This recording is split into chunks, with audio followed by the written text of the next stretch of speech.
Bonjour, je continue la lecture du Petit Prince.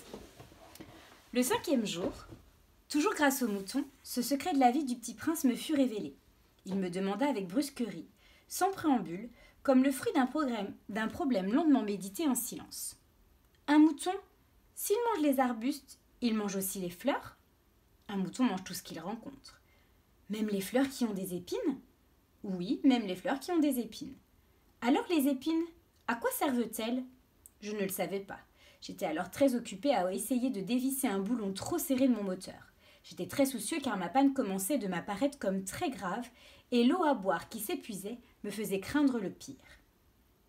Les épines, à quoi servent-elles? Le petit prince ne renonçait jamais à une question. Une fois qu'il l'avait posée, j'étais irritée par un boulon et je répondis n'importe quoi. Les épines, ça ne sert à rien. C'est de la pure méchanceté de la part des fleurs. Oh! Mais après un silence, il me lança avec une sorte de rancune. Je ne te crois pas. Les fleurs sont faibles, elles sont naïves. Elles se rassurent comme elles peuvent. Elles se croient terribles avec leurs épines. Je ne répondis rien. À cet instant-là, je me disais, si ce boulon résiste encore, je le ferai sauter d'un coup de marteau. Le petit prince dérangea de nouveau mes réflexions. Et tu crois, toi, que les fleurs… Mais non, je ne crois rien. J'ai répondu n'importe quoi, je m'occupe, moi, de choses sérieuses. Il me regarda stupéfait. De choses sérieuses? Il me voyait, mon marteau à la main, et les doigts noirs de cambouis penchés sur un objet qui lui semblait très laid. Tu parles comme les grandes personnes. Ça me fit un peu honte. Mais impitoyable, il ajouta. Tu confonds tout, tu mélanges tout. Il était vraiment très irrité. Il secouait au vent des cheveux tout dorés. Je connais une planète où il y a un monsieur cramoisi.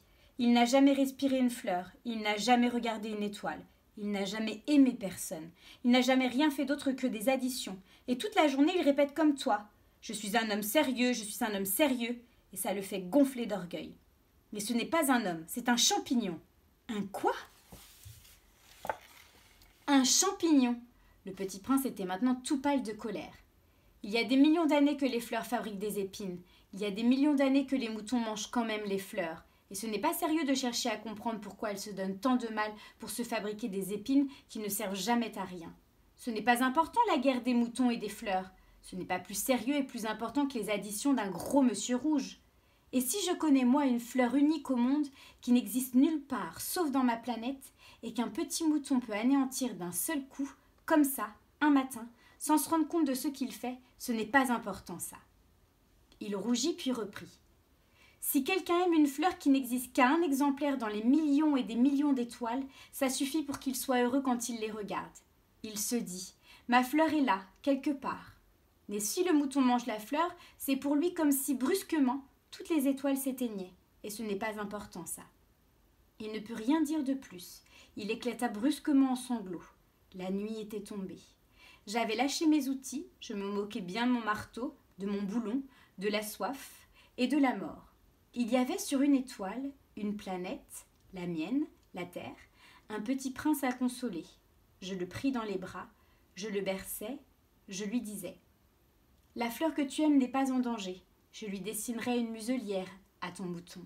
Je te dessinerai une armure pour ta fleur. » Je ne savais pas trop quoi dire. Je me sentais très maladroit. Je ne savais pas comment l'atteindre ou le rejoindre. C'est tellement mystérieux le pays des larmes.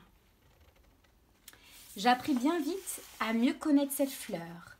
Il y avait toujours eu, sur la planète du Petit Prince, des fleurs très simples, ornées d'un seul rang de pétales, qui ne tenaient point de place et qui ne dérangeaient personne.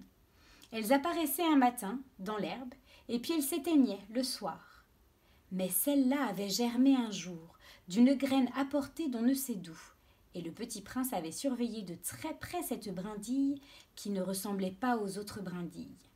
Ça pouvait être un genre de baobab, mais l'arbuste cessa vite de croître et commença de préparer une fleur.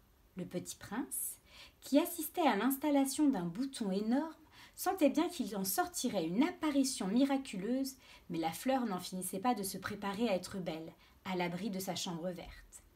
Elle choisit avec soin ses couleurs, elle s'habillait lentement, elle ajustait un à un ses pétales. Elle ne pouvait pas sortir toute fripée comme les coquelicots. Elle ne voulait apparaître que dans le plein rayonnement de sa beauté. Et oui, Elle était très coquette. Sa toilette mystérieuse avait donc duré des jours et des jours. Et puis voici qu'un matin, justement à l'heure du lever du soleil, elle s'était montrée. Et elle, qui avait travaillé avec tant de précision, dit en bâillant. « Oh, je me réveille à peine. Je vous demande pardon. Je suis encore toute décoiffée. » Le petit prince alors ne put contenir son admiration. Oh, « Que vous êtes belle !»« N'est-ce pas ?» répondit doucement la fleur. « Et je suis née en même temps que le soleil. » Le petit prince devina bien qu'elle n'était pas trop modeste, mais elle était si émouvante. « C'est l'heure, je crois, du petit déjeuner, » avait-elle bientôt ajouté. « Auriez-vous la bonté de penser à moi ?» Et le petit prince, tout confus, ayant été chercher un arrosoir d'eau fraîche, avait servi la fleur.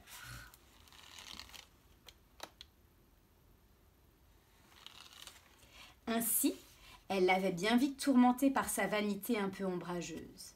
Un jour, par exemple, parlant de ses 4 épines, elle avait dit au petit prince « Ils peuvent venir, les tigres, avec leurs griffes. »« Il n'y a pas de tigres sur ma planète, » avait objecté le petit prince. « Et puis les tigres ne mangent pas d'herbe. »« Je ne suis pas une herbe, » avait répondu doucement la fleur. « Pardonnez-moi. »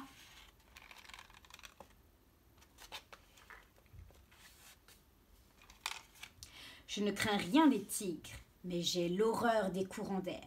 Vous n'auriez pas un paravent ? Horreur des courants d'air ? Ce n'est pas de la chance pour une plante, avait remarqué le petit prince. Cette fleur est bien compliquée.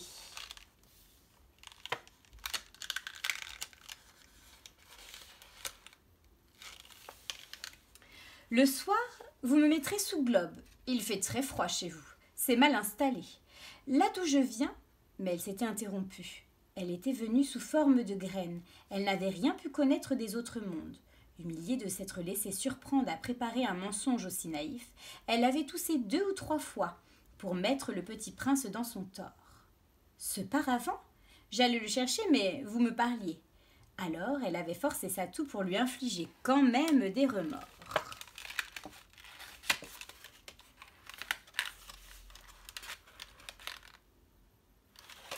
Ainsi, le petit prince, malgré la bonne volonté de son amour, avait vite douté d'elle. Il avait pris au sérieux des mots sans importance, et était devenu très malheureux. « J'aurais dû ne pas l'écouter, me confia-t-il un jour. Il ne faut jamais écouter les fleurs. Il faut les regarder et les respirer. La mienne embaumait ma planète, mais je ne savais pas m'en réjouir. Cette histoire de griffes qui m'avait tellement agacée eût dû m'attendrir. Il me confia encore. Je n'ai alors rien su comprendre, j'aurais dû la juger sur les actes et non sur les mots. Elle m'embaumait et m'éclairait, je n'aurais jamais dû m'enfuir. J'aurais dû deviner sa tendresse derrière ses pauvres ruses. Les fleurs sont si contradictoires, mais j'étais trop jeune pour savoir l'aimer.